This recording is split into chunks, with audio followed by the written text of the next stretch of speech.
ጤና ይስጥልኝ ተመልካቾቻችን፣ እንደምን ውላችሁ አምሽታችኋል? በላይ በቀለ ነኝ።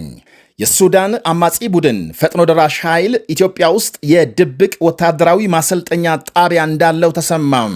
በርካታ ወገኖች አስተያየት እየሰጡ ነው፣ እንመለከተዋለን። የእስራኤሉ ጠቅላይ ሚኒስትር ቤንያሚን ኔታንያሁ ወደ ዋሽንግተን ጉዞ የጀመሩ ሲሆን የኢራን አዲስ የመደራደሪያ ሐሳብ ውዝግብ አስነስቷል። በኬንያና ሩሲያ መካከል የቃላት ውጊያ መቀስቀሱ ተነገረ። ናይሮቢ ሞስኮ ላይ ለሰነዘረችው ትችት ሩሲያም እንከባበር የሚል ምላሽ ሰጥታለች። የፈረንሳይ ፕሬዝዳንት ኢማኑኤል ማክሮን አውሮፓን ለሃያልነት ያጩበት ንግግራቸው ሰፊ ትኩረት ስቧል። ኢትዮጵያም ከጎረቤት ሀገሮች በሙስና የተሻለች መሆኗን የሚያሳይ ዓለም አቀፍ ሪፖርት ማምሻውን እጃችን ደርሷል። ወደ ኋላ እንመለከተዋለን። ሌሎችም አሉን። አብራችሁን እንድትቆዩ ጋብዛለሁ። የሱዳን አማጺ ቡድን ፈጥኖ ደራሽ ኃይል የድብቅ ወታደራዊ ማሰልጠኛ ጣቢያም ኢትዮጵያ ውስጥ መገንባቱ ተነገረ። ሮይተርስ ያሰራጨው ዘገባ ከሱዳን መንግስት ጋር የሚፋለመው የፈጥኖ ደራሽ ኃይል ማሰልጠኛ ጣቢያ በኢትዮጵያም ቤንሻንጉል ጉሙዝ ክልል መገንባቱን ገልጧል። ኢትዮጵያን ከሱዳንና ደቡብ ሱዳን ጋር በሚያዋስነው መንጌ በተባለ አካባቢ በተገነባው ምስጢራዊ ማሰልጠኛ ጣቢያ የሚገኙት አብዛኞቹ ምልምሎች ኢትዮጵያውያን ናቸው ብሏል ዘገባው። የተባበሩት አረብ ኤምሬትስ የማሰልጠኛውን ግንባታ በገንዘብና በቁሳቁስ መደገፏን ከፍተኛ የኢትዮጵያ መንግስት ባለስልጣንና ሌሎች ምንጮቹ እንዳረጋገጡለት ሮይተርስ አመልክቷል። በየጊዜው የተካሄዱ የግንባታውን ሂደቶች የዘረዘረው ዘገባው ማሰልጠኛው 10,000 ተዋጊዎችን የመያዝ አቅም እንዳለው ጠቅሷል።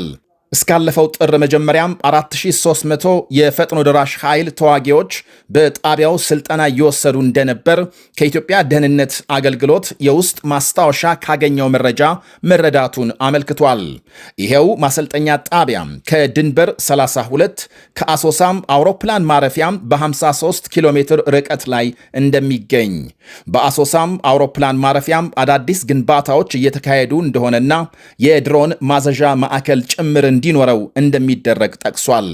ሮይተርስ በጉዳዩ ላይ የኢትዮጵያ መንግስትና የሱዳን ጦር ኃይሎችን ለማነጋገር ያደረገው ሙከራም እንዳልተሳካና የተባበሩት አረብ ኤምሬትስ ግን በሱዳን ጦርነት ምንም አይነት ተሳትፎ የለኝም የሚል ምላሽ መስጠቷን ገልጧል።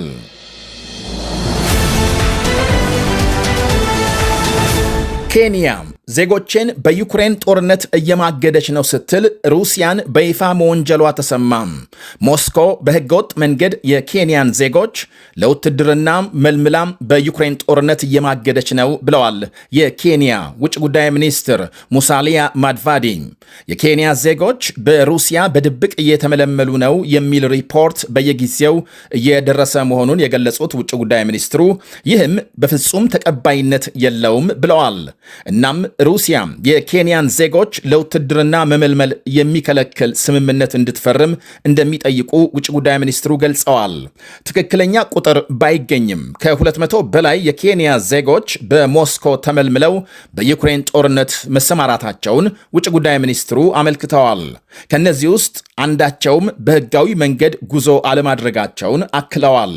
ኬንያና ሩሲያም የረጅም ጊዜ መልካም ግንኙነት ያላቸው ሲሆን አሁን በድብቅ የሚደረግ ወታደራዊ ምልመላ ፍጹም ተቀባይነት የሌለው የማይገባ ተግባር ነው ብለዋል። አብዛኞቹ ኬንያውያን ጥሩ ስራና ደሞዝ ቃል እየተገባላቸው የሚጓዙ እንደሆነ መረጃዎች አሳይተዋል። የዩክሬን የመረጃ ክፍሎች ከ36 የአፍሪካ ሀገራት የተመለመሉ 2000 ወታደሮች ለሩሲያ እየተዋጉ መሆናቸውን ሲገልጡ ለሩሲያ ተሰልፎ የሚዋጋ የማንኛውም ሀገር ዜጋ እንደ ጠላት ይፈረጃል ሲሉ የዩክሬን ባለስልጣናት ሲያስጠነቅቁ ቆይተዋል። አውሮፓም በዓለም መድረክ ራሷን ሀያል አድርጋም እንድታቀርብ የፈረንሳይ ፕሬዝዳንት ኢማኑኤል ማክሮን ጠየቁ። አውሮፓም በዓለም አቀፍ መድረክ ራሷን ሀያል አድርጋ መቁጠር የምትጀምርበት ጊዜ ላይ ደርሰናል ብለዋል። ከቻይናና ሩሲያም እንዲያም ሲል ከአሜሪካ እያደገ የመጣው ተወዳዳሪነት ለአውሮፓም የማንቂያ ደውል እንደሆነ የገለጹት ማክሮን አውሮፓም በኢኮኖሚ በፋይናንስና በመከላከያም ሀያል ለመሆን መዘጋጀት የግድ ነው ብለዋል። ፕሬዝዳንቱ ይህን የሃያልነት ሐሳባቸውን በሳምንቱ መጨረሻም በብራሰልስ በሚካሄደው የአውሮፓ ህብረት ጉባኤ ያንጸባርቃሉ ተብሎ ይጠበቃል። ለኢንዱስትሪ ኢንቨስትመንት የሚያስፈልገውን በመቶዎች ቢሊዮን ዶላር ለማሰባሰብ የህብረቱ አባል ሀገራት ሰፊ የጋራ ብድር እንዲያገኙ በድጋሜ ጠይቀዋል። በዓለም የፋይናንስ ገበያዎች የጋራ የአውሮፓ ብድር ጥያቄ እያደገ መሆኑን የዓለም ገበያም ከዶላር በተጨማሪ ሌሎች አማራጮች እንደሚፈልግም ጠቅሰዋል። የአውሮፓ ህብረት በጸጥታና መከላከያ፣ በአካባቢ ጥበቃና በአርቲፊሻል ኢንተለጀንስ ዘርፎች ኢንቨስት ለማድረግ በየዓመቱ 1.4 ትሪሊየን ዶላር እንደሚያስፈልገው ገልጸዋል። አውሮፓም ግዙፍ እንቅፋቶች እንደተደቀኑባት የጠቀሱት ማክሮን የአየር ንብረት ለውጥ አሳሳቢነትን ለአብነት በማንሳት አውሮፓውያን በራሳቸው በመቆም ችግሮቻቸውን ሊጋፈጡ ይገባል ብለዋል። 450 ሚሊዮን የአውሮፓ ህዝብ በጋራ ጦርነትን አስቁሟል፣ ገበያ ገንብቷል። ሆኖም ራሱን እንደ ሀያል ለማሰብ ግን ሁልጊዜ ወደ ኋላም ይቀራል በማለት አስገንዝበዋል። የአውሮፓ ሞኝነት ሊያበቃ ይገባል ማክሮን እንዳሉት። የእስራኤል ጠቅላይ ሚኒስትር ቤንያሚን ኔታንያሁ በኢራን ጉዳይ ለመነጋገር ወደ ዋሽንግተን መጓዛቸው ተነገረ። ኔታንያሁ በነገው ዕለት ከፕሬዝዳንት ትራምፕ ጋር በሚያደርጉት ንግግር የኢራን ድርድር ዋነኛ አጀንዳ እንደሚሆን ይጠበቃል። እንዲሁም እስራኤል በምዕራብ ዳርቻ ይዞታዋን ያሰፋል የተባለው ውሳኔ ማሳለፏን በተመለከተም ይወያያሉ ተብሏል። የእስራኤል ካቢኔ ያሳለፈው ውሳኔ ከበርካታ ሀገሮችና ከአውሮፓ ህብረት ከፍተኛ ውግዘትና ተቃውሞ ማስነሳቱ ይታወቃል። ፕሬዝዳንት ትራምፕ ከዚህ ቀደም በሰጡት አስተያየት እስራኤል በምዕራብ ዳርቻም የመስፋፋት እንቅስቃሴ ካደረገች ከአሜሪካ የምታገኘው ድጋፍ ይቋረጣል ማለታቸው የሚታወስ ሲሆን አሁን ሐሳባቸውን ይቀይሩ እንደሆነም አልታወቀም። በኢራንና አሜሪካ መካከል የመጀመሪያ ዙር ድርድር በኦማን ከተካሄደ በኋላ በአንዳንድ ነጥቦች ላይ መግባባት ሳይደረስ መቅረቱ ይነገራል። በተለይ ኢራን ለኒኩሌር ቦምብ መስሪያ የሚያገለግለውን ዩራኒየም የማበልጸግ ስራዋን እንደማታቆም እንዲሁም ደግሞ መጠንና የጥራት ደረጃ ላይ ግን ለመነጋገር ዝግጁ መሆኗን ገልጻለች። የተጣሉባት ማዕቀቦች በሙሉ የሚነሱላት ከሆነ የዩራኒየም የጥራት ደረጃውን ለመቀነስ እንደምትስማማ የሀገሪቱ ባለስልጣናት ይፋ አድርገዋል። የመንግስታቱ ድርጅት ቴሄራን ከ400 ኪሎ ግራም በላይ ዩራኒየም ማበልጸጓን ባለፈው ዓመት ባወጣው ሪፖርት መግለጹ ይታወሳል። እስከ 60 በመቶ የጥራት ደረጃ እንዳለው 90 በመቶ ጥራት ደረጃ ሲደርስ ለጦር መሳሪያ ምርት ዝግጁ እንደሚሆን ሲነገር የኢራንን የበለጸገ ዩራኒየም ወደ ሌላ ሀገር የማዘዋወር ሐሳብ በድርድሩ ስለመነሳቱ የታወቀ የለም። በአሜሪካና ኢራን መካከል ቀጣይ ዙር ድርድር መቼና የት እንደሚካሄድ እስካሁን ይፋ አልሆነም።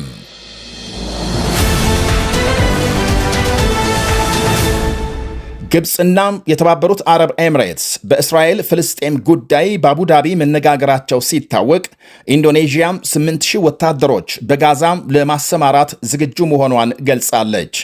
በጋዛ በተደረሰው የተኩስ አቁም ስምምነት ስር ኢንዶኔዥያም ጦሯን ለመላክ ከወዲሁ ስልጠና መጀመሯን ስታስታውቅ በአብዛኛው በጋዛ የምህንድስናና የሕክምና ስራዎች ላይ ያተኩራሉ ብላለች። ወታደሮቿም ኢንዶኔዥያም የአሜሪካ ፕሬዝዳንት ዶናልድ ትራምፕ ባቋቋሙት የጋዛ የሰላም ቦርድ በአባልነት መቀላቀሏ ተነግሯል። ቦርዱ በሚቀጥለው ሳምንት በዋሽንግተን የመጀመሪያ ስብሰባውን ያካሂዳል ተብሏል። የግብፅና የተባበሩት አረብ ኤምሬትስ መሪዎች በአቡዳቢ በጋዛ ቀውስ ላይ አተኩረው መነጋገራቸው ታውቋል። በሌላ በኩል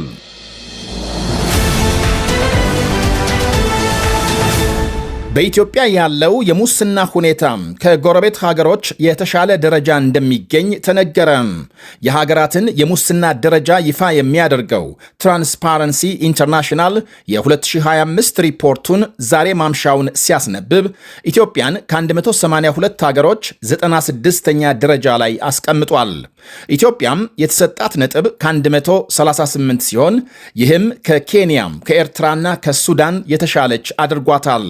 ኬንያም ከ130፣ ኤርትራም 13፣ ሱዳን 14 ነጥብ ከመቶ አግኝተዋል። ሶማሊያና ደቡብ ሱዳን ከ109 ነጥብ በማግኘት ከ182 ሀገራት የመጨረሻ መስመር ላይ ተቀምጠዋል። መመዘኛው በአንድ ሀገር ውስጥ የተከናወነውን የሙስና መጠን አያሳይም ብሏል ቢቢሲ በዘገባው። ከመቶ ከግማሽ በላይ ነጥብ የሚያስመዘግቡ ሀገራት በጥሩ ሁኔታ ላይ የሚገኙ መሆናቸው ተመልክቷል። ኢትዮጵያም ከበርካታ ሀገሮች አንጻር የተሻለ የሙስና ደረጃ ላይ እንደምትገኝና ካለፈው ዓመት በአንድ እርከን መሻሻል አሳይታለች ብሏል። እንደ አፍሪካ ከታየ ግን ከ49 የአፍሪካ ሀገራት ከ50 በላይ ነጥብ ያገኙት 4 ሀገሮች ብቻ ናቸው። ሲሼልስ 68፣ ኬፕ ቬርዴ 62፣ ቦትስዋናና ሩዋንዳ 58 ነጥብ በማግኘት አድናቆት አትርፈዋል።